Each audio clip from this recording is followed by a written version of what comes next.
Loman Master is a sci-fi mob boss romance, closed door. And in this book, a woman with amnesia escapes an experimental lab only to run into the planet's most important, most powerful mob boss, and he buys her from the soldiers chasing her down. And that is the beginning of the end of everything. How did I even come up with this idea? I had someone asking the other day. It is like so many things altogether. I had just finished writing in the Line of Rebellion, and I was getting through the major edits. Like, I was about to the copy edit proofread time, and I was like, what's next? Well, back in the day, I had written a terrible book, science fiction about a young woman who is stuck in a very strange predicament with her government. It's related to DNA type stuff. And at some point, she does have amnesia. And I was like, hey, what if this happened instead of what I wrote? And the result was this. So, some different elements just to kind of break it down a little bit more. When I started writing Loman Master, I had been working on reading the Powerless series. My husband was watching Vincenzo, which I had already watched, so it was like a rewatch for me. And then I am really big into like Star Wars and Stargate type science fiction movies, TV shows. So all three of those came just colliding together, basically, with the mob boss aspect. Definitely heavy Vincenzo vibes right there.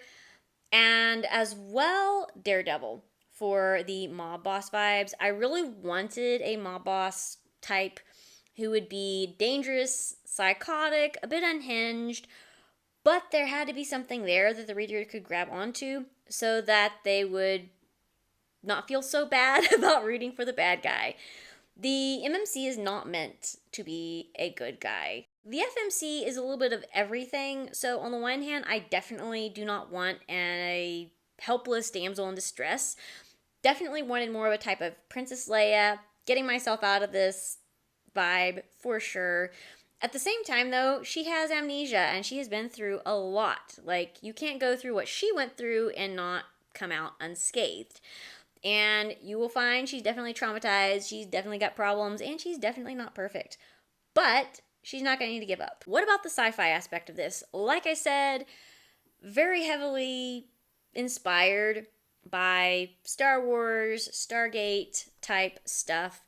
So there are a lot of different planets that have been inhabited by the time all of my series come into play. And the tech really varies according to what's going on in the planet. So in the Line of Rebellion, I've got like telephones, and then we've got cruisers. We've got like a handful of ships, and then there are guns, and there are things like stun cuffs, but then they're just like regular run-of-the-mill knives. However, in Loman Master, we got a little fancier. People aren't going around pulling out their phones. They have comm watches, not really an Apple Watch, a lot fancier. But they've got comm watches, we've got cruisers, we've got fancier weapons, and you do finally get to see a glimpse of a bot in here. There is an assassin robot that I think is really cool.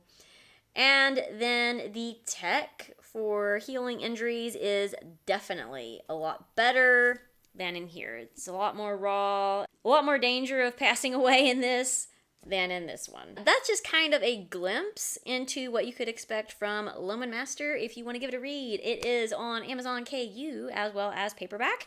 And if that's not your type of read, but you're just watching to support me, something that you could do is you could go to your local library and ask them to order a copy there, because Loman Master is also on Ingram Spark, which is how your book can be enabled for wider distribution. Many bookstores as well as libraries will be familiar with that.